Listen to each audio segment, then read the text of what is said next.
Στο παιχνίδι του Άρη με τον ΚΑΟΔ όλα κρίθηκαν στο τέλος, κυριολεκτικά στο τελευταίο δευτερόλεπτο. Στα 8 δευτερόλεπτα πριν το τέλος, ο Πάσαλιτς πατάει γραμμή και ο ΚΑΟΔ έχει δική του την τελευταία επίθεση. Το σκορ είναι στον πόντο, 76-75 υπέρ του Άρη, η δραμηνή ομάδα όμως έχει την δική της ευκαιρία. Ο Τρότερ κάνει λάθος εκτίμηση στη φάση ή αν προτιμάτε ο Ριντ παίζει πολύ καλή άμυνα. Ο ΚΑΟΔ χάνει την ευκαιρία του, ο Ριντ παίρνει φάουλ, ευστοχεί στις βολές και διαμορφώνει το τελικό 78-75 υπέρ των γηπεδούχων. Στην τελευταία φάση αυτά συμβαίνουν, η καρδιά χτυπάει, εντάξει. Κάποια στιγμή το παιχνίδι το αφήνεις και παίζεται.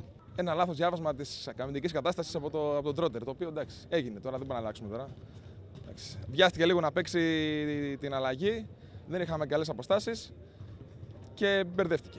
Οι δύο ομάδες ήταν για 33 από τα 40 λεπτά κοντά η μία στην άλλη και ειδικά στην τρίτη και στην τέταρτη περίοδο το παιχνίδι πήγαινε πόντο-πόντο. Το ημίχρονο είχε τον Άρη μπροστά με 39-36. Η μικρή διαφορά όμως έδειχνε τι θα ακολουθήσει. Το μόνο 7 λεπτό στο παιχνίδι στο οποίο ο Άρης είχε πάρει μια διαφορά ήταν από την αρχή της δεύτερης περίοδου και μέχρι το 17. Ο ΚΑΟΔ όμως είχε τον τρόπο να ροκανίσει τη διαφορά και να μείνει στο παιχνίδι παρά το ότι έπαιζε χωρίς τον πρώτο του σκόρερ, τον τραυματία Θεόδωρο Ζάρα. Σημαντικό ρόλο σε αυτό έπαιξαν τα 15 επιθετικά rebound που βοήθησαν τη δραμηνή ομάδα να ανανεώνει τις επιθέσεις της. Ο Άρης είχε και πάλι πρωτοσκόρερ τον Βεζένκοφ με 20 πόντους που είχε όμως άξιο συμπαραστάτη τον Νέιμικ, ενώ και ο Πάσαλιτς ήταν στα γνωστά του στάνταρ. Θεωρώ ότι από την αρχή είχαμε τις ευκαιρίες να πάρουμε μια μεγάλη διαφορά. Δυστυχώς όμως προερχόμαστε από ένα δύσκολο πενταήμερο με πολλές αρρώστιες μέσα στην ομάδα, με παιδιά που είναι με ίωση, ακόμα και σήμερα στον πάγκο. Ας ελπίσουμε ότι θα τα ξεπεράσουμε αυτά και στην επόμενη αγωνιστική θα είμαστε καλά.